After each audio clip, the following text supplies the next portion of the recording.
Good morning সবাইকে। দেখো, HTML এর ইনপুট ট্যাগের মধ্যে আমাদের খুব বেশি বাকি নেই, তো যেগুলো হয়ে গেছে সেগুলো তো দেখাবার প্রয়োজন নেই। আমি ওই পেজটাকে নিয়ে নিলাম, তোমাদের কাজের সুবিধার জন্য আমি নিয়ে নিলাম। তো এখানে দেখো, ইনপুট ট্যাগ হিসেবে যেটা নেব সেটা হলো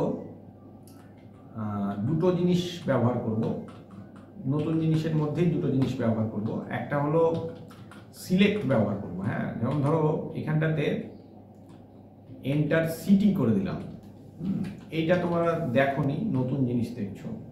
সেটা হলো সিলেক্ট বলে একটা ইনপুটকে ব্যবহার করব। সিলেক্ট হচ্ছে মাল্টিপল চয়েস থেকে সিলেক্ট করা যায়। সিলেক্ট নেম দিয়ে দিলাম S1, আইডি দিয়ে দিলাম, নেমটা একই থাক S1, আর এটাকে শেষ করলাম /সিলেক্ট দিয়ে। হ্যাঁ, এবার এর ভেতরে আমি অপশান দেব, যে অপশানগুলো দিয়ে আমরা সিলেক্টগুলো সিলেক্ট করি আর কি, মানে একটা ড্রপ ডাউন নামে তার মধ্যে থেকে আমরা সিলেক্ট করি। ঠিক আছে, এখানে আমি অপশান দিচ্ছি। ধরো অপশান নেম একটা দিয়ে দিলাম O1, এরকম একটা দিয়ে দিলাম, আর এখানে সিলেক্ট করে দিলাম। হ্যাঁ, দিয়ে /অপশান। এবার তুমি বলতে পারো যে সিলেক্ট কথাটা কেন লিখলাম একটু পরে দেখতে পাবে। আচ্ছা, সিলেক্ট লিখছি না, আমি আগে এখানে শহরগুলোর নাম লিখছি। হ্যাঁ, প্রথমে লিখলাম কলকাতা, কয়েকটা বড় শহরের নাম লিখে দিচ্ছি। কলকাতা, মুম্বাই, তারপর ধরো আরেকটা দিলাম দিল্লি। বেশ কয়েকটা বড় বড় শহরের নাম দিয়ে দিলাম।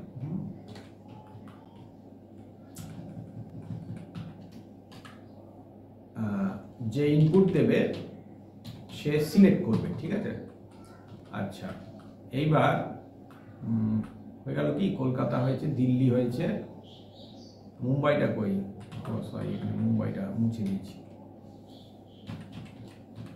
হ্যাঁ, এগুলো দিলাম, আর একটা দিচ্ছি। এবার দেখো, এটা দিলে এই মুহূর্তে কেমন দেখতে লাগবে আগে দেখে নাও। পেজটার বিজি কালারটা একটু চেঞ্জ করে দিই, তাহলে দেখতে নতুন লাগবে আর কি, নাহলে একঘেয়ে হয়ে যাচ্ছে, প্রত্যেকদিন হলুদটাই চলছে। আচ্ছা, এই পেজটাকে আমি সেভ করছি। পেজটার নাম দিলাম ওয়েব পেজ 11.html। হ্যাঁ, এটা তো তোমরা সেভ করতে শিখে গেছো। এটা অল ফাইলস করবো, সেভ অ্যাজ টাইপটাকে দিয়ে সেভ করবো। আচ্ছা, দেখে নিই আমরা পেজটা কেমন তৈরি হলো, দেখে নিই একটু। এই যে এই পেজটা তৈরি করলাম। এবার দেখো এন্টার সিটি, এখানটাতে দেখছো কিরকম এসছে। দেখো কলকাতা, দিল্লি, মুম্বাই এগুলো এসছে। ঠিক আছে, এবং এখানে আমি আরেকটা যদি দিয়ে দিই সিলেক্ট বলে, তাহলে কি হবে, ওই প্রথম যেটা অপশান থাকে সেখানে দেখবে ওই সিলেক্ট বলে একটা কথা লেখা থাকে, ওইটাও কিন্তু আরেকটা অপশানের মধ্যে আমাকে দিতে হবে। ঠিক আছে, ওইটা যদি না লিখে দিই তাহলে কিন্তু ওই সিলেক্ট লেখা অপশানটা আসে না। এখানে কি লিখবো, সিলেক্ট। তাহলে এবার যদি সেভ করে দিই, তাহলে দেখো এখানে কিরকম দেখাচ্ছে। এই দেখো, এবার দেখো পরপর তুমি সব কটা দেখতে পাচ্ছ অপশান। ঠিক আছে, আচ্ছা, এখানে আমি নতুন আরেকটা ইনপুট ব্যবহার করব, সেটার নাম হচ্ছে বাটন। ঠিক আছে, বাটন তো তোমরা দেখেছো, কিন্তু তাও এটা একটু আলাদা, কারণ এটা ইনপুট টাইপ দিয়ে করবো না, এটা বাটন নাম দিয়েই করবো। হ্যাঁ, বাটন। আচ্ছা, এই বাটনটার মধ্যে টাইপটাকেও লিখে দিলাম বাটন, এবার এটার ভেতরে আমাদের একটা ইভেন্ট আমি অ্যাড করব। ঠিক আছে, যেমন ধরো লিখলাম অন ক্লিক, মানে এই বাটনে ক্লিক করলে কি হবে, অন ক্লিকে আমি একটা অ্যালার্ট অ্যাড করছি। অ্যালার্ট, এটা একটা জাভাস্ক্রিপ্টে লেখা আর কি, এই যে অংশটা। তো এই অংশটা তোমাদের একটু দেখে নিলে ভালো লাগবে, মজার মতন মনে হবে জিনিসটা। তো এটার ভেতরে আমি ধরো লিখে দিলাম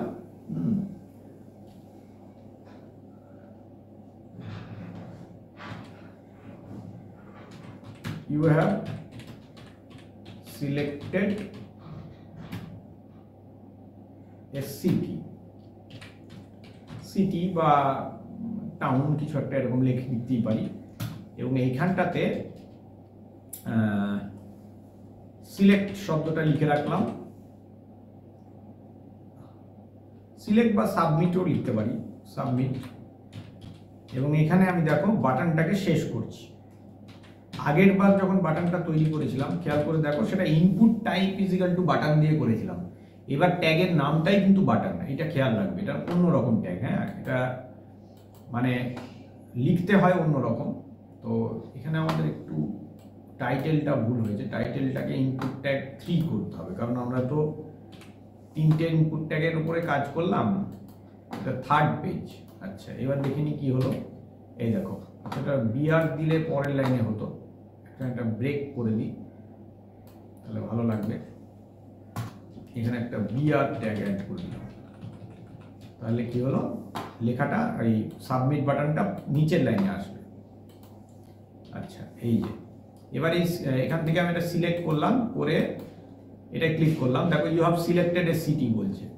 ঠিক আছে, তার মানে এইভাবে এরকমভাবে মেসেজ দেখাতে গেলে HTML পেজে আমাদের কি করতে হয়, এই একটা বাটন অ্যাড করতে হয়, এবং বাটনের মধ্যে আমরা এইভাবে মেথডের মাধ্যমে আর কি অন ক্লিক একটা ইভেন্টের মাধ্যমে এখানে মেসেজ অ্যাড করতে পারি। তো এই হচ্ছে ইনপুট টাইপের মানে টাইপগুলো, যে কটা ইনপুট টাইপ আছে সব কটা হয়ে গেল, মোটামুটিভাবে সব কটা হয়ে গেল। আরও কিছু কিছু হয়তো আছে। এবার এই বাটনের মধ্যে অন ক্লিকের মধ্যেই ফাংশন অ্যাড করে জাভাস্ক্রিপ্ট লিখে বিভিন্ন রকম প্রোগ্রামিং করা যায়। তো সেগুলো তো তোমাদের এই মুহূর্তে নেই সিলেবাসে, সেই জন্য এই মুহূর্তে ওগুলোর প্রয়োজন নেই। তো আজকের ক্লাসে আমি এইটুকুই রাখতে চাইছি। তো মোটামুটিভাবে HTML দেখো আমাদের কমপ্লিট হয়ে গেল, তোমাদের সিলেবাস অনুযায়ী যা যা আছে সবই প্রায় কমপ্লিট হয়ে গেল। তো তোমরা এই কোডটা যদি লিখতে চাও লিখতে পারো, আমি কোডটা খুলে দিচ্ছি। যদি কেউ কোডটা লিখে নিতে চাও লিখে নিতে পারো, এবং প্রত্যেকটা পেজ পরপর ক্লাস ওয়াইজ পেজগুলোকে সেভ করে রাখবে, লিখে রাখবে, তাহলে দেখবে তোমার নিজেরই বুঝতে সুবিধা হবে। এই সিলেক্টের পরে অপশানগুলো যখন লিখবে তখন একটু এইভাবে লিখবে, যাতে জিনিসগুলো ভেতরে কার ভেতরে কোনটা আছে একটু বোঝা যায় জিনিসটা। হ্যাঁ, নাহলে পরে দেখো অপশানটা যে সিলেক্ট ট্যাগের ভেতরে আছে সেটা কিন্তু তোমাকে লিখে বুঝিয়ে দিতে হবে। ঠিক আছে, তা না হলে পরে তুমি নিজেই কিন্তু পরে কাজ করবে যখন বুঝতে পারবে না। তো এইরকম ভাবে লিখবে, তাহলে দেখবে বুঝতে সুবিধা হবে। তো এই হলো আজকের আমাদের ইনপুট ট্যাগ, এবং ইনপুট ট্যাগটা দেখো আমাদের সবটা কমপ্লিট হয়ে গেল। এরপর তোমাদের যেটা আছে সেটা কিন্তু এথিক্স আছে। এথিক্স বলে যে পার্টটা আছে সেটা আমি আগামী ভিডিও থেকে শুরু করে দেবো। ক্লাসগুলো ফলো করো, নিশ্চয়ই ভালো লাগবে। সিলেবাস শেষ হয়ে যাবে, চিন্তার কোনো কারণ নেই, এখনো অনেকদিন সময় আছে। থ্যাংক ইউ সকলকে, আজকের ক্লাসে এইটুকুই রাখছি।